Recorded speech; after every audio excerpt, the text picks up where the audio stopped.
800m 여자 육상 세계 1위 킬리 호지킨슨, 스페인과 이탈리아 투어에서 우승한 사이클 선수 프리모시 로글리치, 마운틴 러닝의 전설 킬리안 조르넷, 파리올림픽 1000m 올림픽 신기록을 세운 조슈아 챕터게이, 마라톤 세계 신기록 보유자 케냐의 켈빈 킴튜. 이 선수들이 벌써 다 섭취하고 있다고 합니다. 그것은 바로 무엇일까요?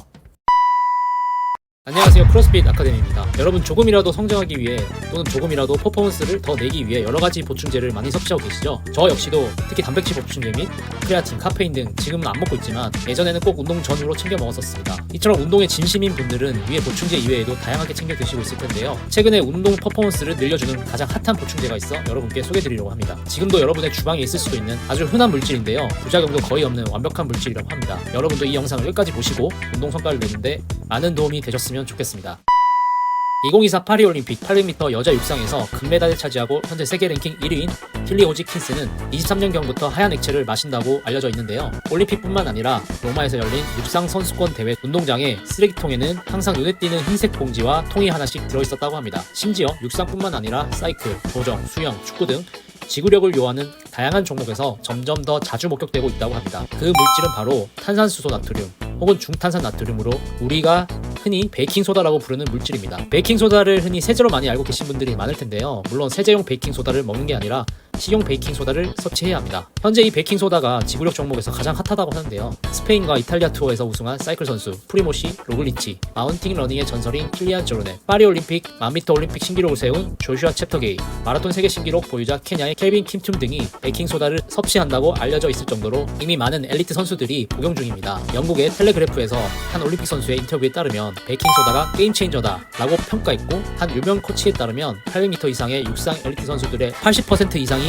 이미 섭취 중이라고 합니다. 심지어 베이킹소다를 황금 가루라고 칭할 정도로 치켜 세우고 있는데요. 이 베이킹소다가 어떻게 운동 퍼포먼스를 늘려줄까요? 그 원리는 지난 영상에서도 설명했듯이 우리가 고강도 운동 혹은 무산소성 운동을 할 때 젖산이 발생되고, 이 젖산은 수소이온을 발생시켜 몸을 산성화하게 됩니다. 이렇게 몸이 산성화되면 세포 에너지 생성 방해, 근육 수축 장애, 호흡 속도 증가, 심장 기능 저하 등의 원인으로 운동 수행 능력이 떨어지게 되고 피로감이 증가하게 됩니다. 바로 근육이 불타는 느낌을 받는 것인데요. 그런데 이 베이킹소다를 섭취하게 되면 이런 몸의 산성화를 중화시켜주는 효과가 있습니다. 그 이유는 베이킹소다가 염기성, 즉 알칼리성 물질이기 때문이라고 하는데요. 그래서 일정량의 베이킹소다 복용은 근육의 피로감을 지연시키거나 줄여서 운동 능력 향상이 일어난다고 합니다. 여러가지 연구에서도 베이킹소다의 성능에 대해 알려주고 있는데요. 국제 스포츠 영양학회의 공식 발표에 따르면 베이킹소다 섭취 시 지구력 활동, 권투, 유도, 가라데, 태권도, 레슬링 등 다양한 격투기 및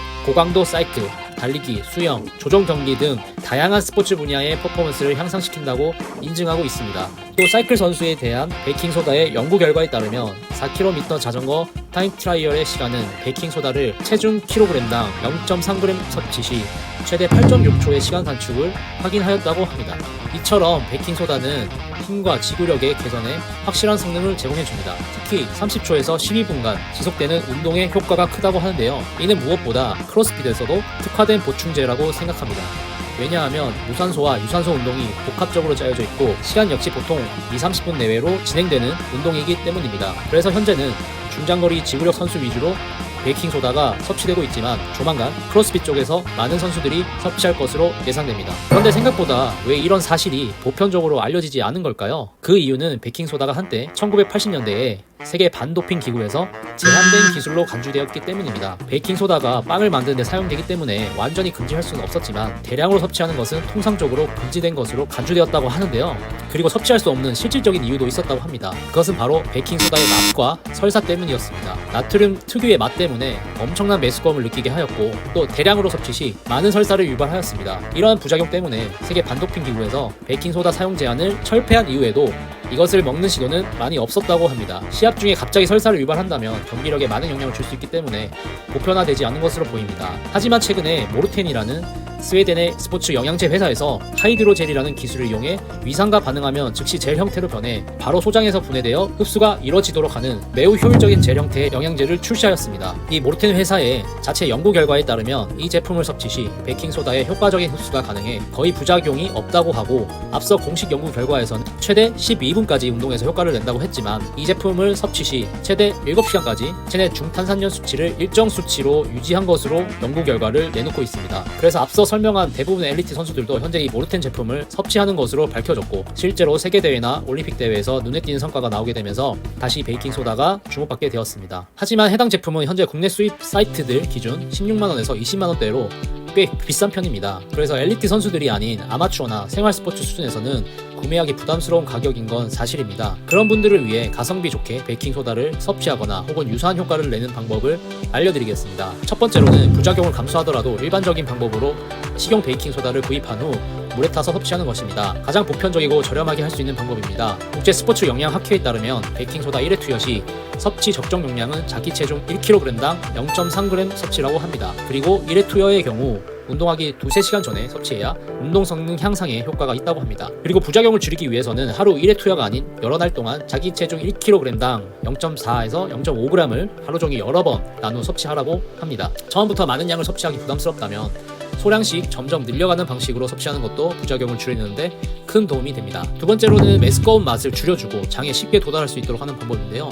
바로 장용성 캡슐에 담겨진 베이킹소다를 섭취하는 것입니다. 아무래도 위에서 소화되기보다는 장에서 소화될 확률이 높아 부작용 위험을 낮출 수는 있으나 연구 결과에 따르면 그래도 모르텐 제품보다는 위장장애 부작용을 일으킬 확률이 높다고 합니다. 또한 베이킹소다 가루를 물에 타먹는 방법보다는 비용이 높다는 단점도 있습니다. 세 번째로는 일반적인 음식으로 섭취하는 것인데요. 위표와 같이 대부분 야채나 과일이 몸속에 들어오면 알칼리성 작용을 하기 때문에 몸의 산성화를 막아준다고 합니다. 그 중에서도 운동 전에 가장 먹기 좋은 음식으로는 바나나를 들 수 있는데요. 음식이 체내에서 산성 혹은 알칼리성 영향을 미치는 수치를 나타내는 프랄 값에 따르면 바나나는 마이너스 5.5로 알칼리성이 높은 편이고 휴대 및 먹기도 간편하기 때문에 운동 전에 먹기에 가장 좋을 것으로 생각됩니다. 실제로도 운동 전이나 운동 중간에 바나나를 드시는 분들도 많이 볼 수 있고요. 다만 베이킹소다의 프랄 값이 마이너스 23으로 일반 음식으로는 이 수치까지 내기는 힘들기 때문에 아무래도 베이킹소다 섭취보다는 그 효과에 있어 한계가 있다고 할 수 있습니다. 그리고 역시나 비용적인 측면에서도 베이킹소다 가루를 사 먹는 것보다는 비용이 많이 든다고 볼 수 있습니다. 베이킹소다의 안정성에 대해서도 의문을 가지시는 분들도 계실 텐데요. 크게 걱정하지 않으셔도 될 것 같습니다. 베이킹소다는 식품의 사용 시 독성 문제가 거의 없다고 판단해